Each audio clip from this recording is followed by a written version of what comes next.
It's a harsh lesson on budget stalemates, and that's what may be in store for an early childhood learning program. Tonight, the faces behind the fight over money. Angela Cruz is part of the largest news team on the Treasure Coast, and she's live in Port St. Lucie. Angela?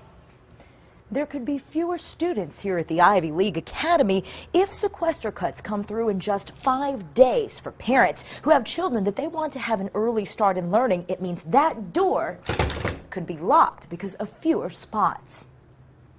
If automatic budget cuts go through Congress, Florida's schools could lose more than $54 million in funding, and other educational programs could also lose millions. That's just a recipe for disaster. Julie Lambert's 10-year-old son, Brendan, has been practicing for his FCAT test tomorrow.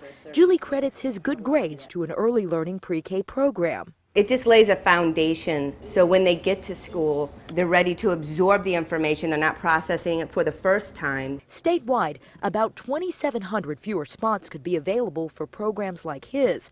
Tony Loop is the CEO of the Early Learning Coalition of St. Lucie County, which oversees those programs. So we're running as slim as we can right now. It's very hard to squeeze any more out of our budget than what we already have. Loop says if the sequester goes through Friday, they will have to immediately cut $70,000 to $80,000 for this year, with even more possible cuts for their next fiscal year in July. Children will either not be able to enter our program or, unfortunately, even be disenrolled from the program. Lambert says she's always recommended early learning to parents with preschoolers, but now she's afraid one day there won't be any programs left. There's so much to think about when you're trying to get your child ready for school. The last thing you want to have to think about is there going to be a place for him?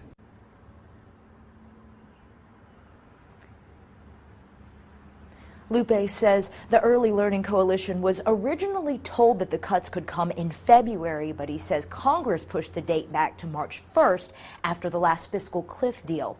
We're live in Port St. Lucie tonight. Angela Cruz, WPTV News Channel 5.